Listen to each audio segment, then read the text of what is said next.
நல்லா இருக்காது. இது ஃபுல்லாவே ஒரு இது உட்காரலாம், ஒரு கொகை மாதிரி இருக்கும். இது என்னன்னா, இது இங்க சமணர்கள் வந்து வாழ்விடம் சொல்லுவாங்க. இதை இது வாழ்விடம் எப்படின்னு சொல்லணும்னா, நீங்க உட்காந்துருக்கிறதுல வரி இருக்குல்ல, கோடு இருக்குல்ல, இது வந்து வரின்னு சொல்லுவாங்க. அது மழை தண்ணி பெய்யும் போது மழை தண்ணி உள்ளார வராமல் இருக்கிறதுக்காக வந்து வரி வெட்டுவாங்க. மழை தண்ணி உள்ளார வராமல் இருக்கும்.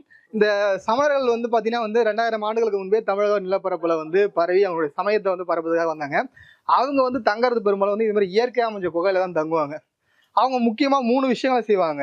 என்ன அப்படின்னா, ஒன்று இருப்பிட தானம் தருவாங்க, அதுக்கடுத்து வந்து மருத்துவ தானம் தருவாங்க, கல்வி தானம் தருவாங்க. இதெல்லாம் ஏன் செய்கிறாங்க அப்படின்னா, மக்கள்கிட்ட அவங்க வந்து ஒரு பழக்கத்தை ஏற்படுத்தணும் அப்படின்னு செய்வாங்க. அவங்களுக்கு சில மூலிகை எல்லாம் தெரியும். அதை வச்சு அவங்களுக்கு ஏதாவது ஒரு பாம்பு கடிச்சா ட்ரீட்மெண்ட் பார்ப்பாங்க. ஒரு பெருவழி பாதையாக இருந்தால் அவங்களுக்கு போகிறவங்களுக்கு வந்து இருப்பிட தானம் செய்து தருவாங்க, தங்கிக்க அப்படின்வாங்க. கல்வி அவங்களுக்கு தெரிஞ்ச கல்வியை போதிப்பாங்க. சமண பள்ளிகள் அப்போ நிறைய இருந்துச்சு. இப்போ நம்ம பயன்படுத்த அந்த பள்ளி இருந்த வார்த்தையே சமணர்கள்கிட்ட இருந்தால் வந்துச்சு. சமணப்பள்ளி அப்படின்னு சொல்லுவாங்க. திருநாதர் குன்று போவோம். அடுத்து நம்ம திருநாதர் குன்று உங்களுக்கு அந்த பள்ளின்றதை பற்றி உங்களுக்கு நான் காட்டுறேன். அது ஒரு சமணப்பள்ளியாக இருந்துச்சு. அப்படி இருக்கும்போது அவங்க என்ன பண்ணுவாங்கன்னா, உள்ளூரை சேர்ந்த செல்வந்தர் இல்லாட்டி உள்ளூரை சேர்ந்த சமண துறவிகள், உள்ளூரை சேர்ந்த ஒரு அரசர் என்ன பண்ணுவார்னா, அவங்களுக்கு கல் படுக்கைகள் வெட்டி தருவார். அந்த படுக்கைகள் எதுக்கு அப்படின்னா, அவங்க உறங்குவதற்கு. அதாவது அவங்க வந்து பார்த்தீங்கன்னா வந்து இயற்கையை நேசிப்பாங்க, இயற்கையோட தான் இருப்பாங்க. அவங்க ஆடைகள் அதிகமாக அணிய மாட்டாங்க. இது மாதிரி பாறைகளில் வந்து வெட்டப்பட்ட அந்த படுக்கைகளை தான் படுத்து தூங்குவாங்க. அந்த படுக்கைகளை வெட்டி கொடுப்பாங்க. அது கல்வெட்டுகள் இருக்கும். அந்த கல்வெட்டுகள் 2000 ஆண்டுகள், 1800, 1700 ஆண்டுகள் பழைய கல்வெட்டுகள் நிறைய இருக்கு. செஞ்சில கூட நம்ம பார்ப்போம். 2-3 கல்வெட்டுகள் நம்ம பார்ப்போம் வச்சுக்கலாம். அதை சார்ந்த கல்வெட்டுகள். அது மாதிரி ஒரு சமணருடைய இருப்பிடத்தை தான் இப்போ நீங்க பார்த்துட்டு இருக்கீங்க. இந்த சமணர்கள் இங்க இருந்த சமணர்கள் இங்க இருந்திருக்காங்க. அவங்க இயற்கையாக அமைஞ்ச குகை. இந்த குகை அவங்க இருக்கும்போது மழை தண்ணி உள்ள வராமல் இருக்கிறதுக்கு இந்த வரி வெட்டுவாங்க.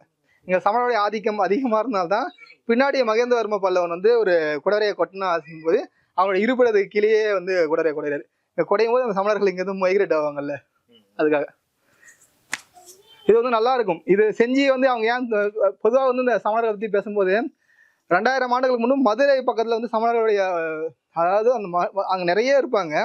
அங்கே ஒரு காலகட்டத்தில் வந்து சமண சமயம், அதாவது என்ன சொல்றது அப்படின்னா, தேயும் போது செஞ்சில வளரும். அங்கே இருந்த சமணர்கள் பெரும்பாலும் இங்கே வந்திருக்கலாம், இல்லாட்டி ஒரு பகுதி இங்கே இருந்திருக்கலாம். இங்கே சமண சமயம் அந்த அதற்கடுத்து நல்ல வளர்ச்சி அடைஞ்சிருக்கு. அதன் பின்பு 9ஆம் நூற்றாண்டு வரைக்கும் நல்ல வளர்ச்சி அடைஞ்சிருக்கு. இங்கே வந்து இப்போ தென்னிந்தியாவுடைய சமண சமயத்துடைய ஒரு பீடம் சொல்லுவாங்க. அந்த பீடம் இங்கே செஞ்சில தான் இருக்கு. இன்னும் இங்கே சமணர்கள் நிறைய பேர் இன்னுமே இருக்காங்க. அவங்க ஜெயினர்கள் அப்படின்னு சொல்லுவாங்க இங்கே. அது மாதிரி அந்த நிறைய பேர் இங்கே இருக்கிறாங்க. இது மாதிரி ஒவ்வொரு இடத்துலையும் வந்து ஒவ்வொரு குகையிலையும் இது வந்து அவங்க வாழ்ந்த இடங்கள் பார்க்கலாம். நீங்கள் நல்லா இருக்கும். நம்ம பார்க்க இப்போ வித்தியாசமா இருக்கும். அவங்க இங்கே தான் வாழ்ந்துக்கிறாங்க. நல்லா இருக்குங்களா?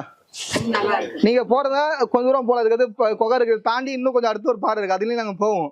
ஆனா இப்போ நிறுத்திடுவோம் வச்சுங்களா. நடந்து போறதா போகலாம் அப்படி.